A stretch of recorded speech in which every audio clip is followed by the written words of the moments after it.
নমস্কাৰ, আজি হৈছে 12 মে। শপত গ্ৰহণ কৰাৰ আগতেই লাখ লাখ লোকৰ বাবে আহি গৈছে কেইটামান আঁচনি।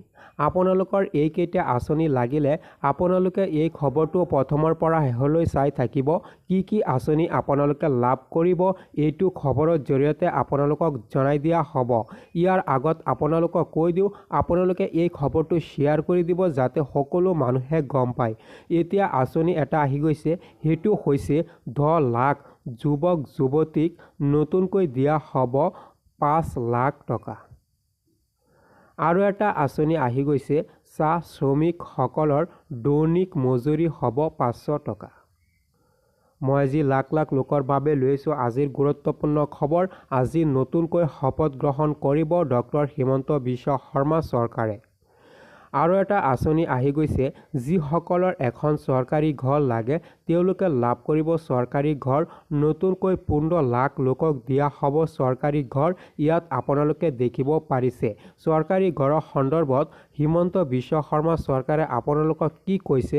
মোৰ হাতত ভিডিঅ' আছে, সেইটো ভিডিঅ' আপোনালোকক শেষত জনাই দিম। আৰু এটা খবৰ আহি গৈছে, যিসকলে কৃষক তেওঁলোকে লাভ কৰিব 11,000 টকাৰ ধন এটা নতুন আঁচনি। ইয়াত আপোনালোকে দেখিব পাৰিছে কৃষকৰ একাউণ্টত সোমাব 11,000 টকা। কেতিয়া সোমাব, কি কৰিব লাগিব, মই আপোনালোকক আৰু এটা খবৰ সৈতে জনাই দিম।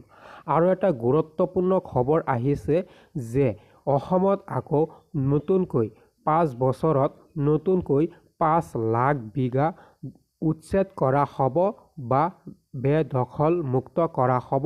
ইয়াত আপোনালোকে দেখিব পাৰিছে শপত গ্ৰহণ কৰাৰ আগতেই ডক্টৰ হিমন্ত বিশ্ব শৰ্মা চৰকাৰে এনে ধৰণৰ কেইটামান গুৰুত্বপূৰ্ণ আঁচনি লৈ আহিছে। এতিয়া আপোনালোকক এটা ভিডিঅ' দিছোঁ, এইটো ভিডিঅ' শুনি লওক কি কৈছে আপোনালোকক। এতিয়ালৈকে যাৰ ঘৰত চৰকাৰী ঘৰ হোৱা নাই, এইবাৰ মই অসমত নতুনকৈ 15 লাখ আকৌ নতুনকৈ চৰকাৰী ঘৰ দিয়াৰ ব্যৱস্থা কৰিম, যাতে যোনে যোনে ঘৰ পোৱা নাই তেওঁলোকেও পাকা ঘৰ পাব পাৰে। এতিয়া আপোনালোকে মোক কওক, শেষত আপোনালোকৰ বাবে কি আঁচনিসমূহ মুকলি কৰে মই আপোনালোকক এটাৰ পিছত এটা দি যাম। সেইবাবে আপোনালোকে মোৰ চেনেলটো ফ'ল' কৰি ৰাখি দিব।